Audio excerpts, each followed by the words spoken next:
বরগুনার তালতলীতে চ্যানেল এস-এর উপজেলা প্রতিনিধি এবং টেলিভিশন সাংবাদিক ফোরামের সভাপতি ফয়সাল শিকদারকে ষড়যন্ত্রমূলকভাবে হত্যা মামলায় আসামি দিয়ে হয়রানি করার প্রতিবাদে মানববন্ধন এবং বিক্ষোভ মিছিল করেছে এলাকাবাসী। সোমবার বেলা ১১টার দিকে উপজেলার পচাকোরালিয়া ইউনিয়নের স্লুইস গেট বাজারে এই মানববন্ধন ও বিক্ষোভ মিছিল করা হয়। এই কর্মসূচিতে এলাকার ৬ শতাধিক নারী পুরুষ অংশগ্রহণ করেন। পচাকোরালিয়া ইউনিয়ন বিএনপির সহসভাপতি আবুল কালাম তালুকদারের সভাপতিত্বে বক্তব্য রেখেছেন পচাকোরালিয়া ইউনিয়ন জামায়াত ইসলামের সভাপতি মনিরুজ্জামান। বরগুনা টেলিভিশন সাংবাদিক ফোরামের সাবেক সাধারণ সম্পাদক বাংলা টিভির জেলা প্রতিনিধি বেল্লাল হোসেন মিলন, বরগুনা প্রেস ক্লাবের সদস্য শাহ আলী, তালতলী সাংবাদিক ফোরামের সভাপতি এবং বাংলা টিভির উপজেলা প্রতিনিধি হাইরাজ মাঝি, সাংবাদিক সোহেল রানা, সাবেক ইউপি সদস্য উত্তম কুমার, জালাল আহমেদ সহ স্থানীয় আরও অনেক বক্তব্য রেখেছেন। এ সময় জেলা এবং উপজেলার বিভিন্ন সংবাদ কর্মীরা উপস্থিত ছিলেন। মানববন্ধনে বক্তারা বলেছেন, মাদক সংক্রান্ত দ্বন্দ্বের জেরে গত শনিবার ১ ফেব্রুয়ারি রাত ৮টার দিকে উপজেলার কচুপাত্রা বাজারে আরাফাত খানকে কুপিয়ে হত্যা করে প্রতিপক্ষের লোকজন। এই ঘটনায় আরাফাত খানের পিতা জলিল খান বাদী হয়ে ১৫ জনের নাম উল্লেখ করে ৩৭ জনকে আসামি করে হত্যা মামলা করেছেন। ওই মামলায় সাংবাদিক ফয়সাল শিকদারকে ষড়যন্ত্রমূলকভাবে ৪ নম্বর আসামি করা হয়। আমরা এর তীব্র নিন্দা এবং প্রতিবাদ জানাচ্ছি।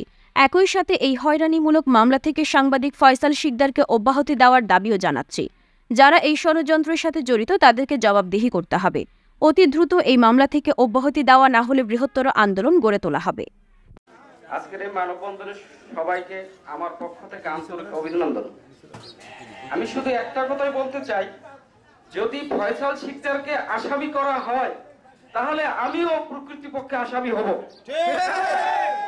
সে সন্ধ্যা ৬টা থেকে রাত ১০টা সাড়ে ১০টা পর্যন্ত আমার দোকানে বসেছিল এবং ২ ভাই মিলে, আমি যদিও হিন্দু কিন্তু প্রকৃতপক্ষে তার সাথে যে আমার একটা আন্তরিকতা সেটা বলা যাবে না, ভাষায় প্রকাশ করা যাবে না। কিন্তু ওকে মিথ্যেভাবে কেন যে এই মামলায় আসামি করা হলো এটা আমার জানা নাই এবং এটা সম্পূর্ণই ষড়যন্ত্রমূলক।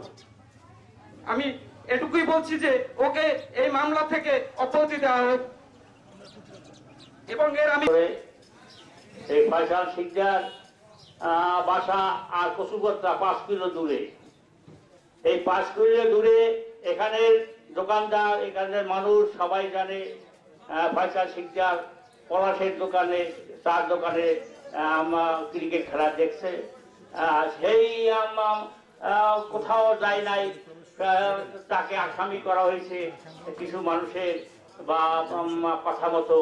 যাই হোক, জলিল খানও আমি চিনি, আমার খুব সম্মান করে। আমি তার দৃষ্টি আকর্ষণ করছি, যারা এই ফয়সাল শিকদারকে বাজারের জন্য সহায়ক করছে, মিথ্যা সাক্ষী দেশে বা ওই করছে, সেজন্য আমার ছেলেকে অব্যাহতি দেয় এই কামনা করে আমি সংক্ষিপ্ত নির্দেশ করছি। কিন্তু ফয়সাল শিকদারকে যদি এই মামলা থেকে অব্যাহতি দেওয়া না হয় তাহলে আমরা পচাকোরালিয়াবাসী সকলে মিলে আমরা তালতলী ঘেরাও করব এবং আমরা চাই এই নিরীহ মানুষকে পাকড়া হোক, যারা দোষী তাদেরকে পেশে আসামি করা হোক। আপনি অতি সতর্ক হয়ে যান।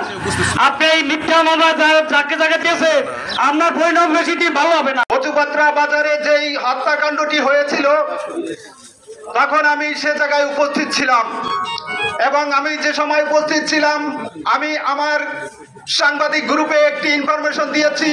তখন কোনো মৃত্যুর ইনফরমেশন দেই নাই, তখন কিন্তু একটি মারামারি হয়েছে এমন ঘটনা। সেই থেকে আমি সে জায়গায় উপস্থিত এবং লাইভ সকল ঘটনা আমি তুলে ধরেছি। আপনারা সে লাইভে দেখেছেন যে অনেকে যারা উদ্ধার করেছে তারাও সাক্ষী দিয়েছে, তাদের ঘটনার বিবরণ দিয়েছে ওইখানের। কিন্তু এই ঘটনায় সেই সাক্ষীগণের কাউকে কিন্তু সাক্ষী রাখা হয় নাই, উদ্ধারকারীদের সাক্ষী রাখা হয় নাই। যারা উদ্ধার করেছে, যারা ঘটনাস্থলে ছিল তাদেরকে কিন্তু সাক্ষী রাখা হয় নাই। মামলায় তাদেরকে সাক্ষী না রাখার কারণ কি? এই মামলায় 2 দিন পরে কিন্তু মামলা এজাহার করা হয়েছে। আসলে 2 দিন পরে কেন এজাহার করা হবে? হত্যাকাণ্ড মামলার 3 দিন পরে দুঃখিত। আসলে এর ভিতরে কিন্তু অনেক কিছু নিহিত আছে। তো আমি যারা এই স্বজন রয়েছে, যাদের ছেলে হারিয়েছে, আসলে আমরাও কিন্তু দুঃখিত। আমরা কিন্তু সে জায়গায় ঘটনা অনুসন্ধান করেছি, আমরা নিউজ কভার করেছি, আমরা মানববন্ধনে অংশ নিয়েছি সকল সাংবাদিক।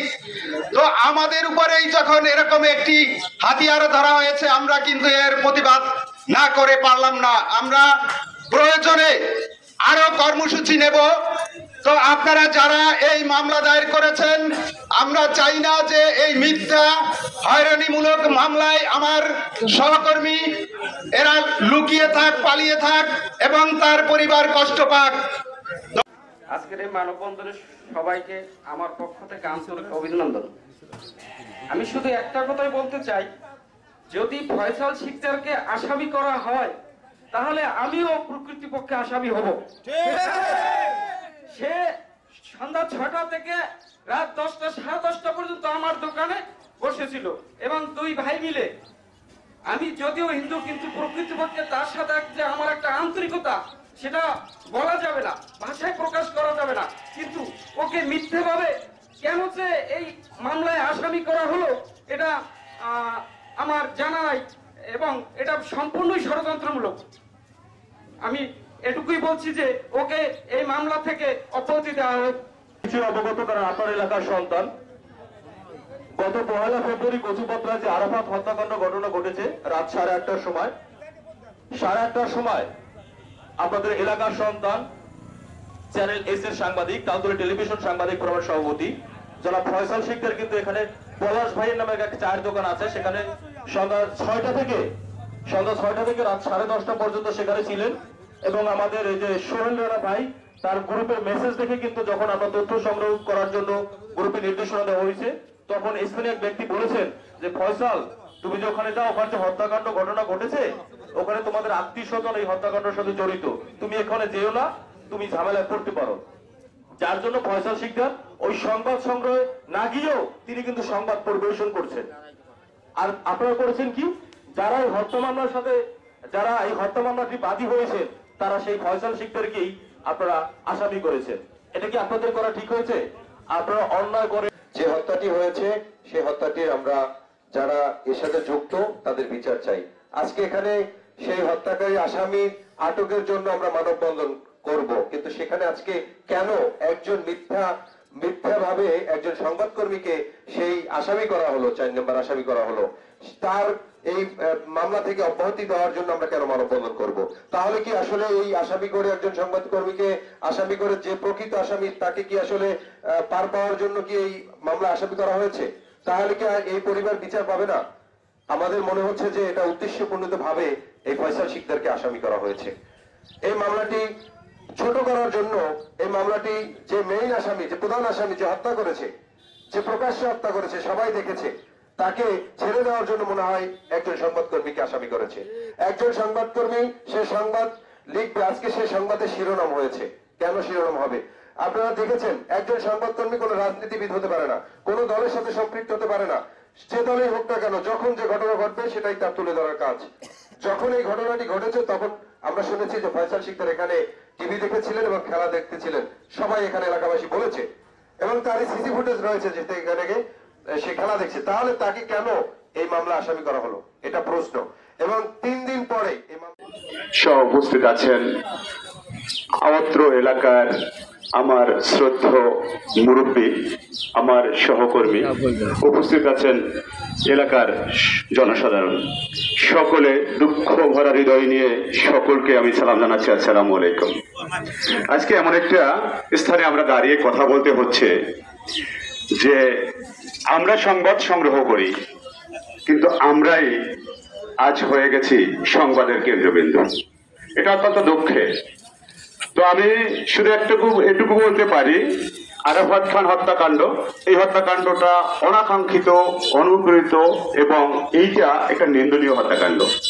যেরকম এটা নিন্দনীয় হত্যাকাণ্ড, ঠিক সেই যারা নিরপরাধ, যেহেতু আমাদের সহকর্মী এসএ টেলিভিশনের তালতলী উপজেলা প্রতিনিধি ফয়সাল শিকদার এখানে মিথ্যা ষড়যন্ত্রমূলকভাবে তাকে আসামি করা হয়েছে, এটাও অত্যন্ত নিন্দনীয় এবং এটার প্রতি আমরা তীব্র প্রতিবাদ ও ধিক্ষা জানাচ্ছি।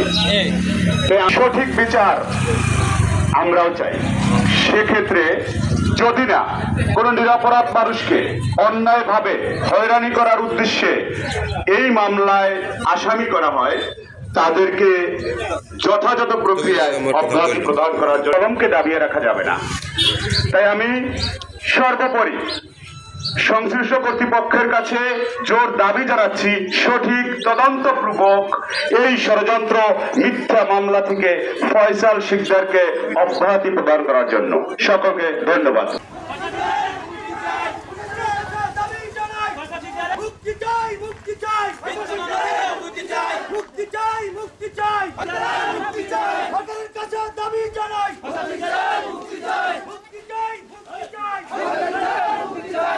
দেশ ও প্রবাসের নিত্য নতুন খবর পেতে ওয়ান টিভি নিউজ ইউটিউব ও ফেসবুক পেজে ফলো দিয়ে রাখুন।